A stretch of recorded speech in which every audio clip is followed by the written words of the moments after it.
बहुत सारे अनुभव ऐसे होते हैं कि हम उन्हें कई बार हम सोचते हैं कि अरे हमारे साथ ऐसा हुआ था। और ऐसे ही मेरे साथ दोस्तों बहुत अनुभव हुए हैं ऐसे। और वो धीरे-धीरे वो घटनाएँ दिमाग में और स्मृति में बसती जाती हैं। कुछ लोग इसको भुलाने की कोशिश करते हैं, नहीं भूलते, लेकिन मैं चूँकि लेखिका हूँ और बहुत सूक्ष्मता से देखती हूँ चारों तरफ कि कोई ऐसा विषय है क्या, तो उस तरह से मैं उसको उस दृष्टिकोण से परखती हूँ। तो ऐसी ही एक सच्ची घटना लेके आज मैं फिर आपके सामने आ रही हूँ, जो मैंने अनुभव की है। और मुझे लगता है कि आप इस मेरी पूरी घटना को सुनकर आप ज़रूर कुछ सोचने पे मजबूर होंगे, विशेष तौर पर ऐसा कि क्या ये हो सकता है? नमस्कार दोस्तों, मैं वंदना मानी फिर आपके समक्ष एक बार प्रस्तुत हूँ, एक अपने अनुभवों की एक नई घटना, एक नई कहानी लेकर। कुछ वर्षों पहले की बात है कि मैं अपने बेटे और बहू और अपने पति के साथ दूसरे शहर में गई। एक्चुअली बेटे का वहाँ ट्रांसफ़र हुआ था। वो शहर गुजरात का एक बड़ा शहर था। बेटे को एक मल्टी स्टोरी बिल्डिंग थी, उसमें एक फ्लैट दिया गया था। उस फ्लोर 5th फ्लोर पर था। उस फ्लोर पर 4 फ्लैट्स थे आमने-सामने। हमारे सामने एक बुज़ुर्ग दंपति रहते थे, गुजराती थे वो। और जब हम लोग अपना सामान अनपैक कर रहे थे, बिल्कुल अनजान थे इस शहर से भी, इस यहाँ के लोगों से भी, वातावरण से भी, तभी वो सामने वाली महिला आईं। उन्होंने नमस्कार किया, बहुत ही ज़हीन, वही जैसे रहते हैं गुजराती लेडीज़। सीधे पल्लू की उन्होंने साड़ी पहन रखी थी, काफ़ी लंबे बाल थे उनके, और उनकी उम्र करीब होगी 55-60 साल की। तो उन्होंने आके पूछा कि आप लोग आए हैं क्या इसमें? तो मैंने कहा हाँ, हम लोग आए हैं, आइए बैठिए, अभी हमने अनपैक नहीं किया है, लेकिन ये चेयर पर है तो आप। तो बोली नहीं नहीं, मैं बैठूंगी नहीं, मैं आपसे सिर्फ पूछने आई थी कि आप कुछ पानी वगैरह पिएंगे?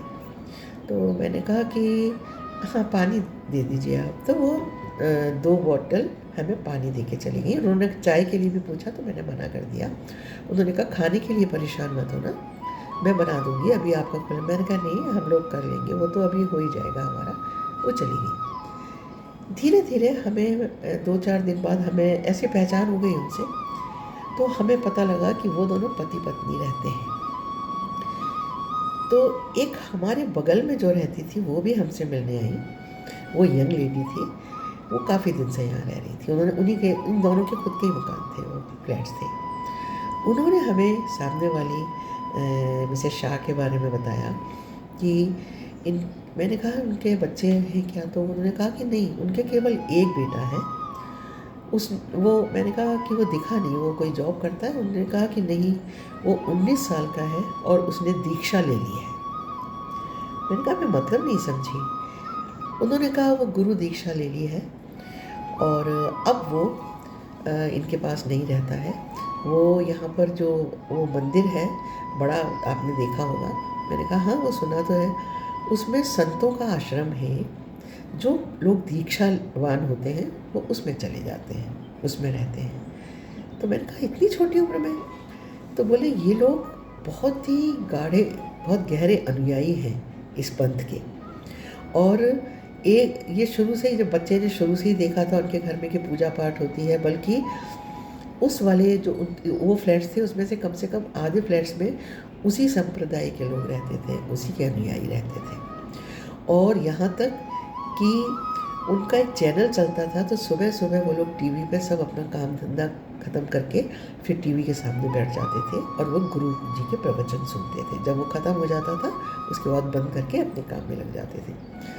उस बच्चे ने शुरू से अपने माँ बाप को यही पूजा पाठ देखी और बच्चे को भी यही सिखाया गया कि वो बिल्कुल स्वाभाविक है कि जो बच्चा देखता है, धार्मिकता देखता है, पूजा पाठ देखता है, वो सीखते हैं बच्चे जो देखते हैं घर में। वो बच्चा पढ़ने में बहुत होशियार और दिखने में बहुत सुंदर, जैसे उसके माँ पिता हैं वो भी वैसे ही दिखने में बहुत अच्छा, बहुत ही संस्कारवान बच्चे जैसे होते हैं। बोले इतना अच्छा बच्चा, और एक दिन वो उठा और उसने कहा कि माँ, मैं संत बनना चाहता हूँ, मैं दीक्षा लेना चाहता हूँ। तो माँ और पिता दोनों थे। माँ चौंक गई। माँ ने कहा, ये क्या कह रहे हो तुम? अभी तुम बहुत छोटे हो, अभी तुम पढ़ाई कर रहे हो, अभी अभी तुम कॉलेज में तुम्हारा प्रवेश हुआ है और इतने अच्छे नंबर से पास हुए हो। उसने कहा, माँ मैं क्या करूँगा पढ़ के, मुझे बनना तो यही है ना? और प्लीज़ मुझे आप आज्ञा दे दें, क्योंकि आपके आज्ञा के बिना तो मैं कुछ करूँगा नहीं। माँ की आंखों में आंसू आ गए। पिता ने कहा कि पिता खुश हुए। पिता ने कहा, अरे रोती क्यों हो?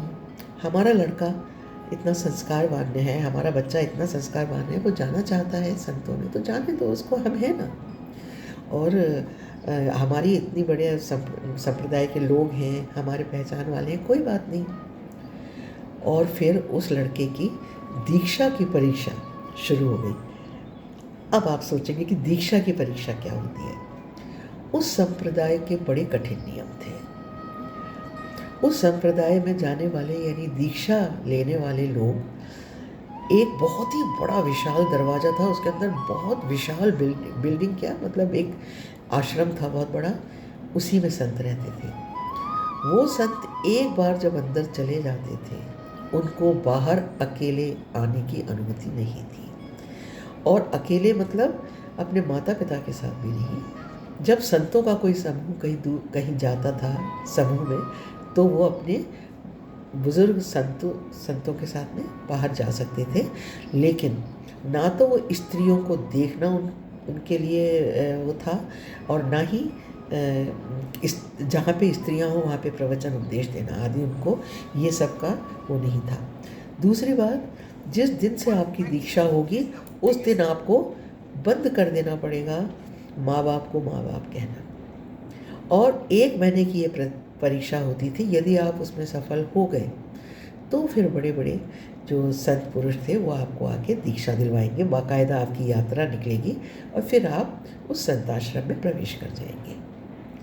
अब 1 महीने का जो समय था, सब जगह ये बात फैल गई कि फला जो दंपति हैं उनका इकलौता बेटा है 19 साल का, वो दीक्षा लेना चाहता है।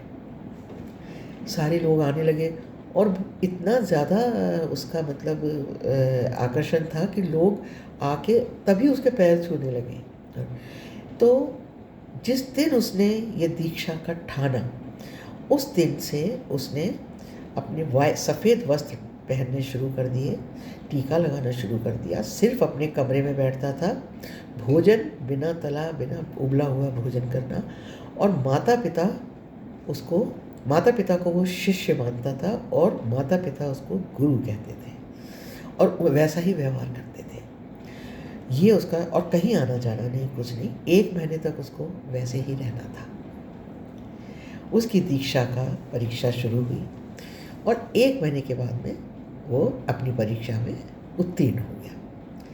जैसे ही ये जो बड़े संत थे उनको पता पड़ा कि वो लड़का उत्तीर्ण हो गया है, बहुत खुश हुए, बहुत प्रसन्न हुए। वे सब उसको लेने के लिए बाकायदा वहाँ उनके घर गए। बड़े बड़े संत घर में आए उनके, और उस लड़के को विधि पूर्वक उन्होंने एक रथ पे बैठाला, जैसा कि वहाँ पे चलन था, और उसके पास में गुरुजी बैठे और वो चले। उनके पीछे पीछे पूरी जनता गाजे बाजों के साथ में भजन गाते हुए, और उनके माता पिता सहित सभी माता पिताओं को हार फूल माला पहनाए गए थे कि आप इतने शुद्ध आत्मा हो कि आपके बेटे ने ये दीक्षा लेना स्वीकार किया है। खूब खुश सब माँ बाप भी खूब खुश होकर जा रहे थे और गर्व महसूस कर रहे थे। सब लोग उनको बधाई दे रहे थे और मतलब बहुत खुश थे लोग। खैर वो पहुँच गए संत के आश्रम में और वो लड़का वहाँ रहने लगा। ये दोनों पति पत्नी बिल्कुल अकेले हो गए।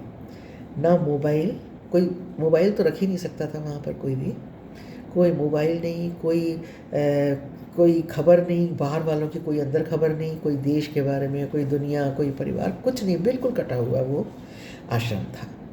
और वहाँ पे सुबह से यही सब शुरू हो जाता। प्रवचनों का दौर होता तो उसमें सिर्फ पुरुष आते थे, महिलाएं आना अलाउड नहीं थी। ये सब हो गया। ये सब जब हमने सुना तो हम सभी बहुत ही मतलब आश्चर्यचकित हुए। हालाँकि उन्होंने हमें खुद नहीं बताई थी ये बात, पड़ोसिन नहीं बताई थी कि ये उनके माँ-बाप हैं जो कल आपसे मिलने आई थीं। ख़ैर हमने भी उनसे कोई बात नहीं की। तो कुछ दिन बाद की बात है कि उनके पति बीमार पड़े, काफ़ी बीमार हो गए। तो उनके घर में काफ़ी लोग आ जा रहे थे, तो फिर मैं भी गई कि क्या बात हो गई? तो उन्होंने कहा कि वो थोड़ा बीमार हो गए थे, गिर भी गए थे और थोड़ा चक्कर आ गया था उनको, तो बीमार हैं। तो हम लोगों ने फिर काफ़ी कि खाने का और ये सब किया जितना हम कर सकते थे, और मैं दोनों टाइम जाती थी उनको देखने, और फिर वो ठीक भी हो गए। थोड़े दिन बाद फिर वो दोनों पति-पत्नी जैसे जाते थे घूमने-वूमने जाने लगे। और कभी-कभी वो वाइफ़ उनकी काफ़ी थका हुआ सा महसूस करती थी, अपने पैर खुद ही दबाती रहती थी, दरवाज़ा खुला रहता था उनका, हमारा भी अक्सर, तो मैं देखती रहती थी, बात-वात कर लेती थी उनसे। अब एक बार क्या हुआ कि इनको अभी ये नहीं पता था कि मेरे हस्बैंड बीमार हैं, उन्हें नहीं पता था क्योंकि वो दूसरे रूम में रहते थे। एक दिन जब वो दोनों कहीं से आए थे और दरवाज़ा खोल रहे थे, ताला खोल रहे थे, तो हम लोग लिफ्ट से ऊपर आए, उसी फ्लोर में रहते थे वो। और मेरे बेटे ने व्हीलचेयर को चला रहे थे और मेरे हस्बैंड उस पे बैठे थे और मैं और मेरी बहू साथ में जा रहे थे। तो उस माँ ने उन्हें, मतलब उस बच्चे लड़के की माँ ने हमें देखा, पिता ने भी, और हमें झुक के नमस्ते किया हम लोगों को, और कहा कि अरे भाई साहब आप व्हीलचेयर पर कैसे? तो हमने बताया कि वो थोड़े बीमार हैं, उनको स्पाइन की प्रॉब्लम है इसलिए। तो अब वो बेटा रोज़ उनको अपने ऑफ़िस से आके शाम को उनको नीचे ले जाता था व्हीलचेयर से, कभी-कभी मैं भी चली जाती थी और कभी वो अकेला ले जाता था। उस समय वो देखती रहती थी उसको।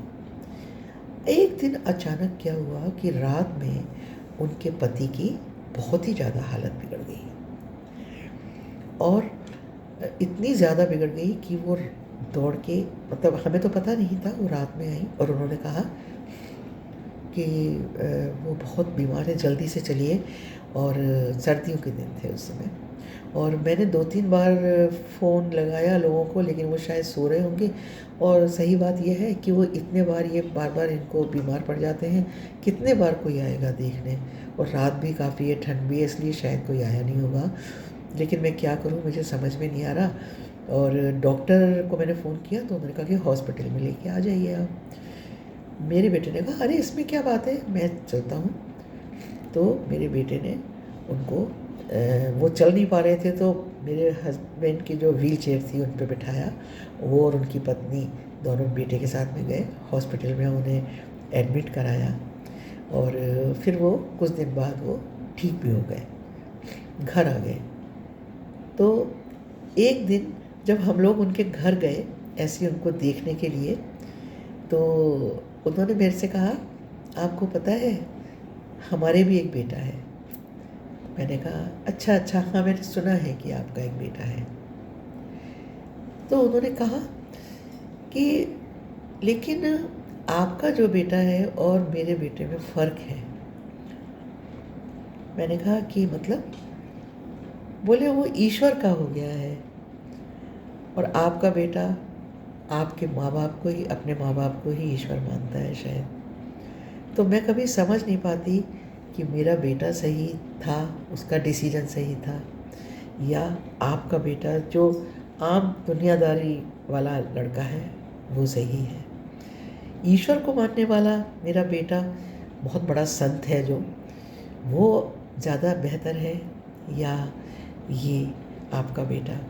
बस मैं यही सोचती हूँ। और ऐसे कह के वो फपक कर रो पड़ी। दोस्तों, उस घटना के बाद तो खैर ये घटना जो मूल घटना थी वो तो यहीं ख़त्म हो गई। लेकिन मैं एक बात सोच के मतलब दंग रह गई कि ऐसा भी हो सकता है कि आस्तिक होना चाहिए आदमी को, लेकिन आस्तिकता जब बहुत ज़्यादा बढ़ जाती है तो इसे ही शायद अंधभक्ति हमारे यहाँ कहा जाता है।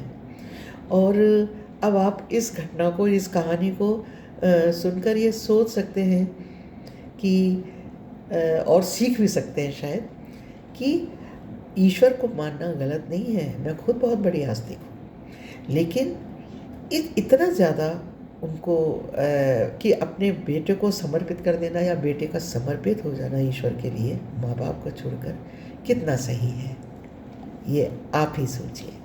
नमस्कार।